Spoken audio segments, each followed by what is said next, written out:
What's up? This is the post-fight video of Adrian Broner and Shawn Porter. The pitch is paused, but this was the story of the fight. This is what you see in this footage from round 2. And in this footage, you see Adrian Broner really hadn't done anything to this point. And coming into the fight, Porter used the game plan that they practiced on in the gym. And I told people he was not finna come in bull rushing Adrian Broner because that's what they've been preparing for. He felt he could outbox Adrian Broner just standing in front of him, and they felt he was the faster fighter. And they could throw Broner off. And then what was shocking tonight, they were right.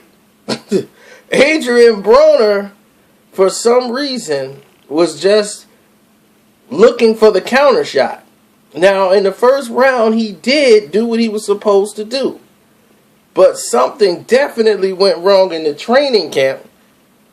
I don't know what it was, and it wasn't told to the public because Adrian Broner got winded early. And you can tell from the lackadaisical work ethic you saw in situations where he should have been punching. And he was just throwing one shot.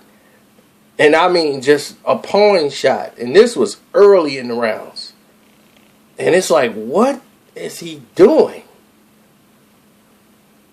This is a major fight for you. And this is how you turn the fight out? As you can see, he's throwing one big shot. This is round 2. And his thing is, I'm going to lean on him. I'm going to tire him out. Porter's going to tire after 5-6 rounds. And then he'll be standing target. And then the punches will land flush. Which was true. But you got to be active. You have to jab. He was throwing hooks from way too far out. When Porter comes in, that right hook should have came right under. See, he was throwing it too late. And I think this fight here was a growth lesson for Adrian Broner. One, Porter was a little too big. And what happened is it was a change in the program. He no longer had to make the required 154 weight. Al Heyman, on the day of the fight, decided that they would waive that clause. The day of the weigh-in, said, you don't worry about it.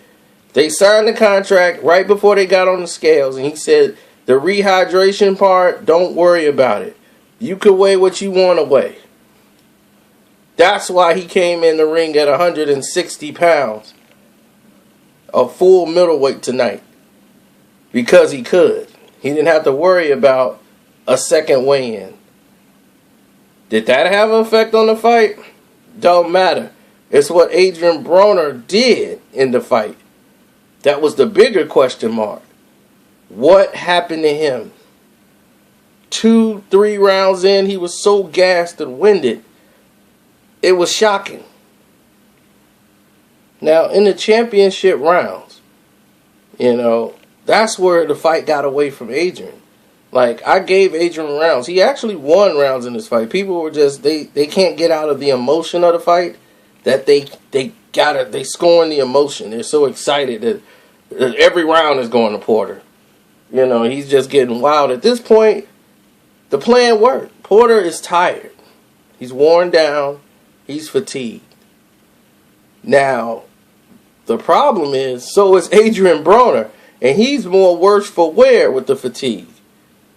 And it's not that Porter's doing anything. He's staying close so he can't get hit with anything. He's putting his head in there.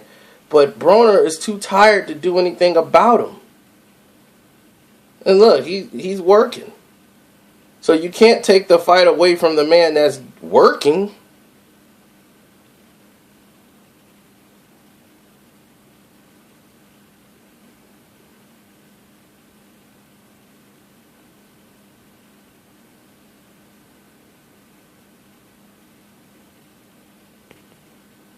Broner was a beaten fighter coming into the 12th. And in the 12th round, Porter's coming out doing something stupid and got caught.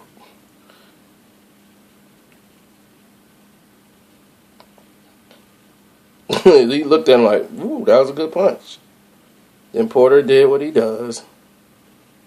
He gets dirty. Comes in, more headbutts. He does what he has to do to survive. And that's what he do. But it was academic. Broner was a beaten fighter at this point. And credit to Shawn Porter for implying his fight, his game plan, and doing it to perfection. See? Look at the headbutt. There you go. That's not even the point. The point is, Broner didn't perform well at all. He looked lethargic. He didn't look like the Adrian Broner that could beat anybody at welterweight fighting like that. This fight here, if he fight anybody at welterweight like that, he's not going to win fights. Telegraphed in the left hook, not setting it up with a jab, not going to the body. He was not working. He was completely winded and gassed. And you could tell he's getting hit with straight jabs. No head movement at all. No pull to the side, nothing. He wasn't even moving out of the way of him. He was too tired to do anything about it. Something was definitely wrong with Adrian Broner tonight.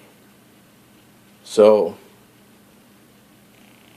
we're going to find out what's next for him, because that's the bigger question. Where does he go from here? I mean, we saw Adrian Broner take the loss, and he's trying to show it doesn't matter. I'm still Adrian Broner, but something's wrong, and he doesn't want to be just an opponent. If you was going to be great, tonight was the night to be great. It's one thing to talk it, and it's another thing to back it up. And I'm not going to compare him to Floyd, because he's not Floyd. He's Adrian Broner. I'm comparing him to himself and to the game of boxing. You have to perform. If you want to be a A-level fighter and not a gatekeeper, this is what you do. These are the fights you got to win. Here's a guy that was completely beatable in front of you. Nothing he did couldn't be beat. It wasn't that Shawn Porter was great. It was more about what you didn't do to win the fight. And you just let this guy maul his way to victory. And he really didn't have to do that. He didn't really have to maul. He was outboxing Adrian Broner even when they were in the middle of the ring. Now, I can't condemn Shawn Porter for doing his job, because he did a good job. I mean, he wouldn't be... If that was Keith Thurman, Shawn Porter would have been knocked out. Knocked out cold. He wouldn't have let Shawn Porter get away that easy. He would have set traps for when he came on the inside. Broner was not working on the inside. Then he stopped working on the outside. Everything was one big shot, a wild swinging hook, and a hold. And that's not going to get it done at this level. Not with this type of talent, and everybody up here is bigger than you, and they ready to perform. Now, the guy has got talent. He knows how to box. It's just something went wrong in this camp. I don't know what it is right now, but I'm quite sure we'll hear about it later. But anyway, I'm out. I got to get out of here. Get this up to y'all. Then we got some other fights. Andre Ward's fighting right now. So I'm out.